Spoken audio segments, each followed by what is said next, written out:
Oh no, it's moving time.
Hello humans, and welcome to another episode of Gen X Gamer, the video game show that is not hosted by a clickbaiting e-beggar. Don't forget, register to vote. If you don't vote, you can't complain. We don't talk politics here, but I want everybody in the world to express their political voice, whatever it may be. Anyway, today I want to talk to you about the Super Nintendo. That's right, this is my Super Nintendo. Mine. And I was lucky enough to get the Mini. And, I'm just going through this stuff right now because I'm moving. Alright, I'm packing up. Let me move this over here. And, I wanted to tell you the story about how I got my Super Nintendo. Okay? Number one, my kids were small. At this point, I had just had my fourth kid. Let the Hispanic jokes come out. That's right, I had 4 in a row. And, at this time we only had the, what did we have? Oh yeah, we had the Genesis, right? Genesis I had at home. And, I was enjoying the Genesis, a great machine and everything, but the Super Nintendo had come out, and I remember seeing,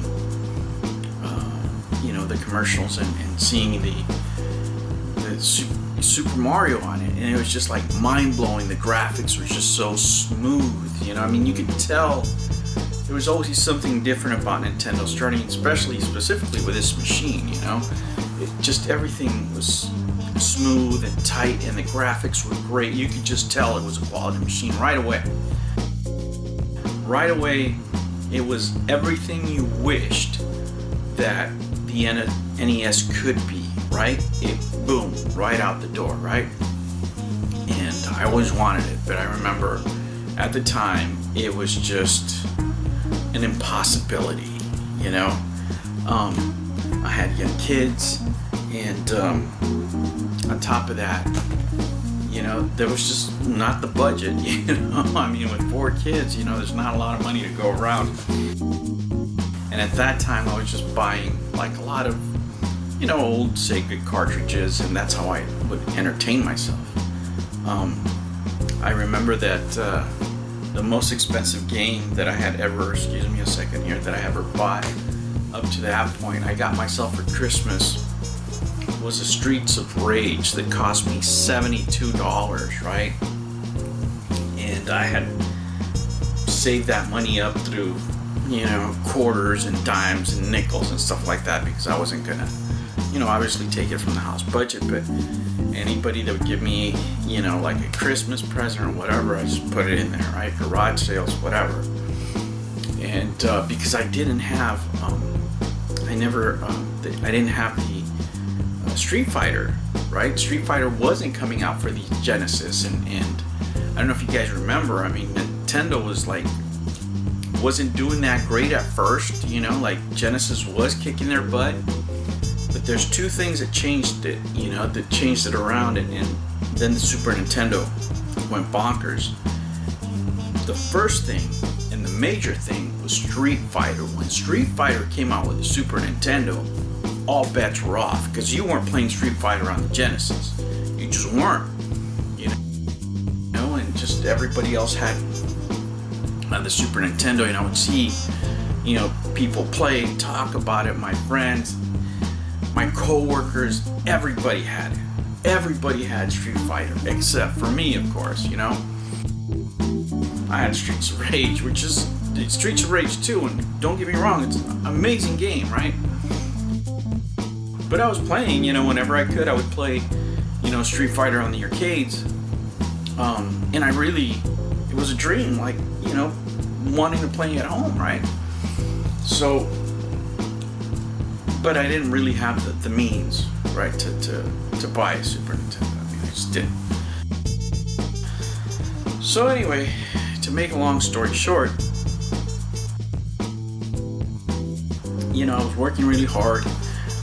I worked at the harbor. You know, some of you think you've had a tough job, but you don't, right? There's very, very few tough jobs out there. And working at the docks, believe me, is a really, really hard job. It's something you have to do. Nobody goes in there going, man, this is my dream, except for the money part of it. But it was just such a physically demanding job that by the time I got home, you know, and I was young at this time, but by that time I got home, man, I was burnt. You know, I would have like 14-hour shifts, 15-hour shifts, and technically they weren't allowed, but it were like sort of split shifts, so we get like a 2-hour break in the middle so we could sleep. But who the hell sleeps, right? Especially out there at the docks, you know. And I used to work with this crew of mostly raging alcoholics and nutbags, man. I mean,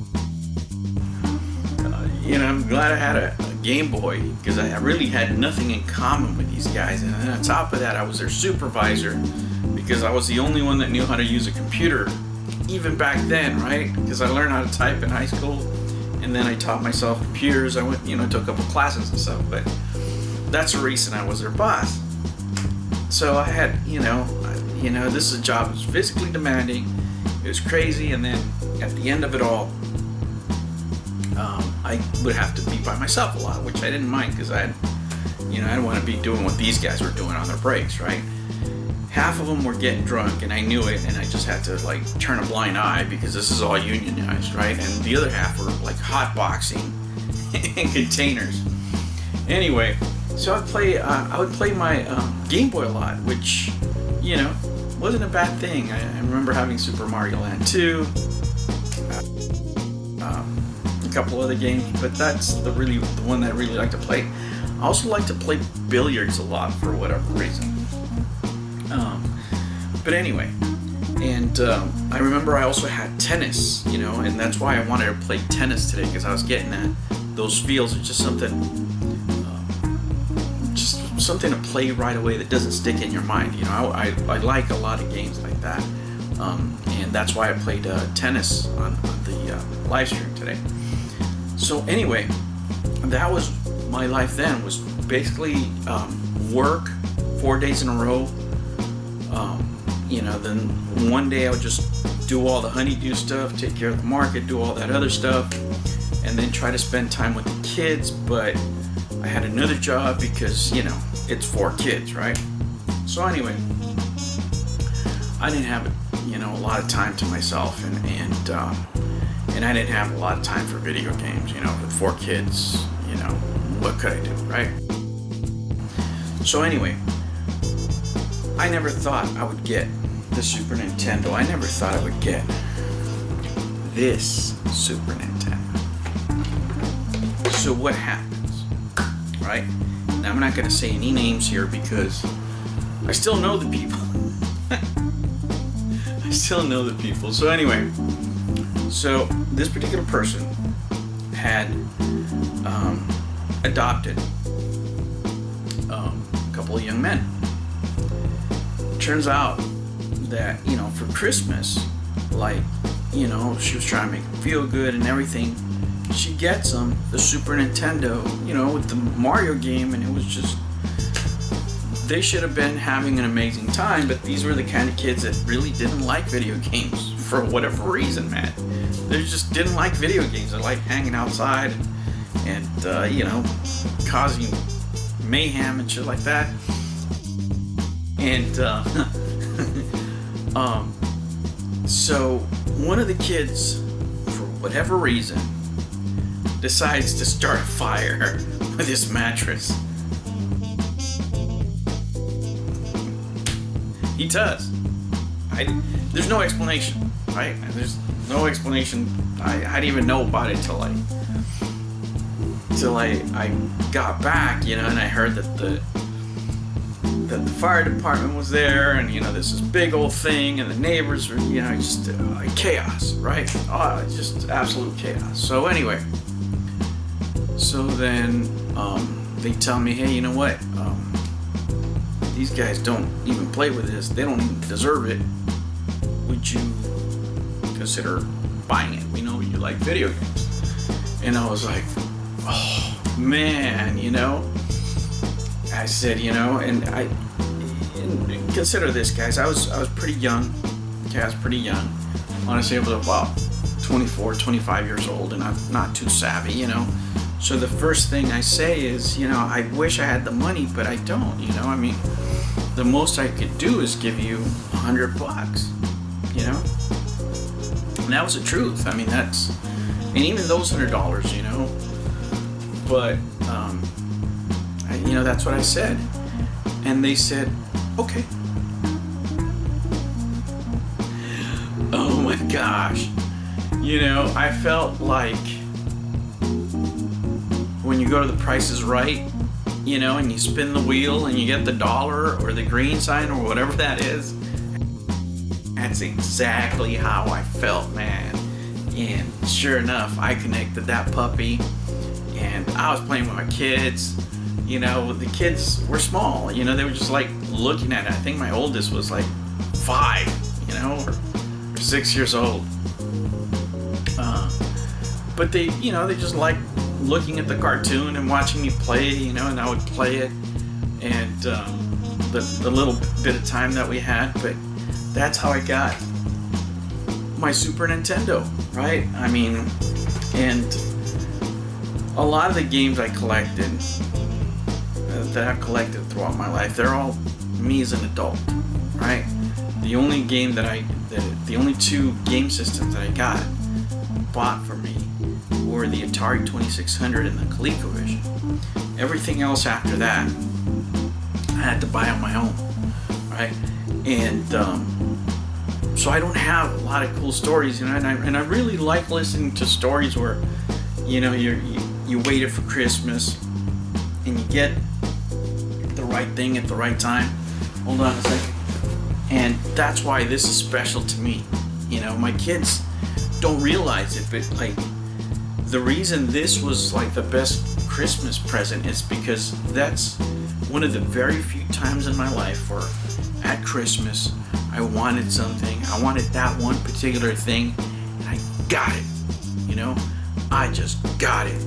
And man, I tell you, I mean, when I got this, even though I was already in my 20s, man, I felt like a little kid. You know what I'm saying? And that was that. A lot of what I feel towards video games is just like a renewal. You know what I'm saying? It's one of those things that just makes you feel good as a human being, because they bring so many good memories, you know, of relieving pain sometimes, of having good times with my kids. And, you know, these machines are more than machines to me. You know, they've been part of my life, and I'm sure they've been part of yours too. Anyway, humans, that's the story. That's how I got my Super Nintendo. Take care. Remember, don't ever, ever, ever be afraid to be happy. I'll see you in the next one.